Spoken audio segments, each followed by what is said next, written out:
I thought my brother stole my inheritance. I spent 3 years hating him for it, and by the time I found out the truth, he was already gone. The day my father died, everything felt strangely quiet. Not peaceful, not calm, just empty. People always say grief is loud, crying, breaking down, screaming. But that's not how it felt to me. It felt like someone turned the volume of the world down and forgot to turn it back up. My father wasn't a warm man, not cold either, just distant. He provided, he showed up. He did what he was supposed to do. But emotional conversations? Those didn't exist in our house. There were no I love yous, no long talks, no moments where we sat down and really understood each other.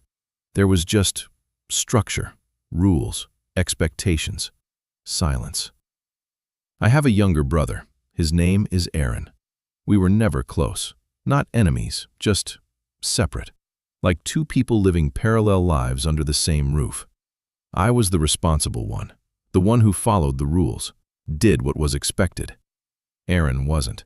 He was messy, impulsive, unpredictable, the kind of person my father never understood, or maybe never tried to. Growing up, it always felt like we were being compared, not directly, but constantly. Why can't you be more like your brother? That was what Aaron heard. Why can't you be more careful? That was what I heard. Neither of us were enough, just in different ways. When I moved out, I thought things would change. Distance usually does that. It softens things. But it didn't. If anything, it made everything more permanent. We became strangers. Same last name, same blood, no connection. The only thing that kept us tied together was our father. So when he died, that tie snapped. The funeral was small, quiet. People said the usual things. He was a good man. He did his best. I nodded, because that's what you do. You don't argue with the dead. After the funeral, we met at his house. Me, Aaron, and a lawyer. That's when everything changed. The will was simple. Too simple. The house went to Aaron. The savings, mostly gone. A small amount left, split between us. That was it.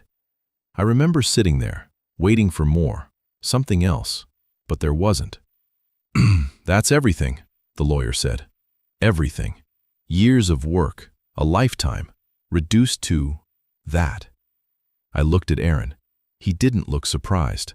That was the first thing that bothered me. He just sat there, quiet, like he already knew. You knew about this? I asked. He shook his head, but it felt like a lie.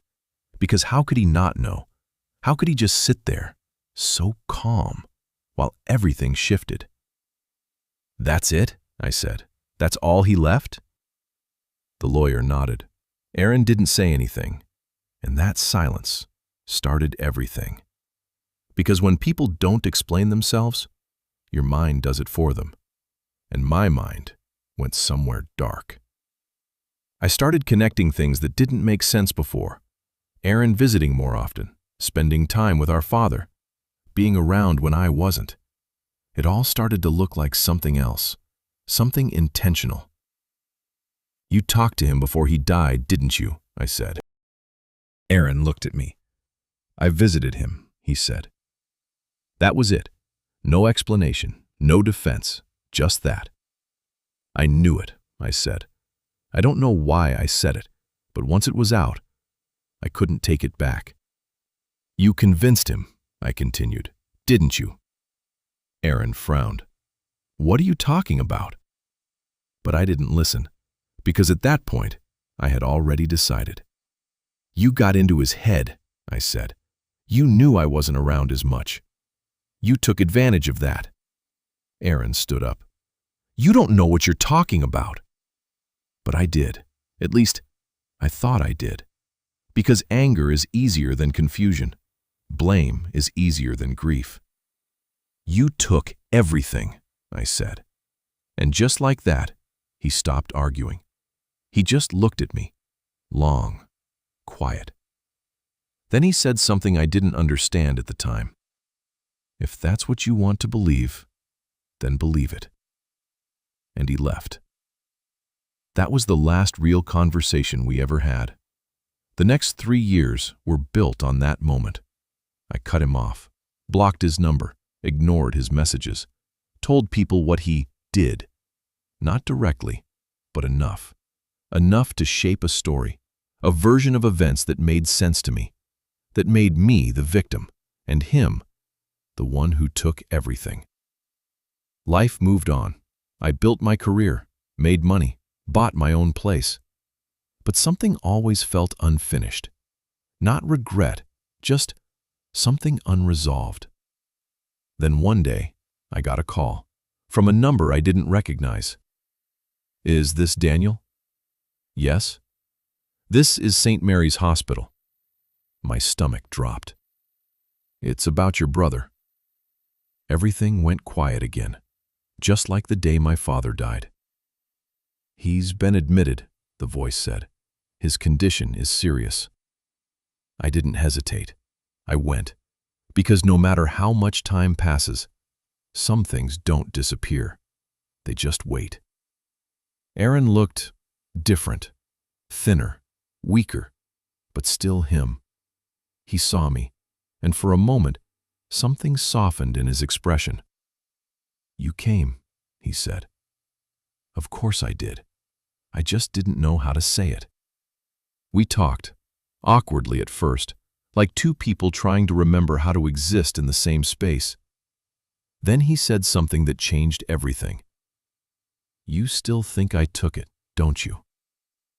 I didn't answer, because I didn't know anymore. "I didn't," he said. I wanted to believe him, but 3 years of anger doesn't disappear in one sentence. "There's something you need to see," he said. He reached for a bag next to his bed, took out a folder, and handed it to me. My name was on it, handwritten, just like my father used to write. I felt something twist inside me. I opened it. Inside were documents, bank transfers, medical bills, dates, numbers, and then a letter from my father. "I didn't tell you everything." That was the first line, and just like that, everything I thought I knew started to fall apart. He had been sick for years, not suddenly, not unexpectedly, quietly, privately, and Aaron knew. He was the one taking him to appointments, paying for treatments, handling everything I never saw, everything I was never told, because I wasn't there. I kept reading. "I didn't leave you the house because Aaron asked for it. I left it to him because he gave up everything to stay." My hands started shaking. "I know you think I favored him, but the truth is, he was the only one who stayed when things got hard." The words blurred, because suddenly, everything made sense. The visits, the silence, the way Aaron never defended himself. He wasn't hiding anything. He was protecting something. Or someone. Me. "I didn't want you to see me like that," my father wrote. "You had your life. I didn't want to take that from you." Tears fell onto the page. "I'm proud of both of you. I just didn't know how to say it while I was alive." I couldn't breathe, because I had spent 3 years believing a lie I created and used to push away the only person who knew the truth. I looked up at Aaron. He was watching me, quietly, like he had been waiting for this moment. "I tried to tell you," he said, "but you didn't want to hear it." He was right.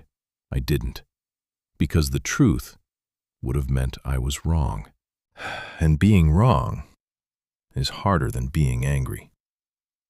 "I'm sorry," I said. It wasn't enough.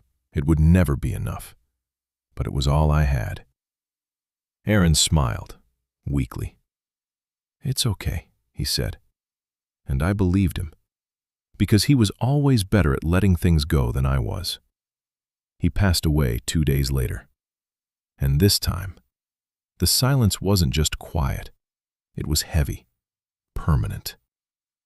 I went back to our father's house after that, stood in the empty rooms, and realized something. I didn't lose my inheritance. I lost my brother. Because I chose to believe something easier instead of something true. And by the time I learned the difference, there was no one left to fix it with.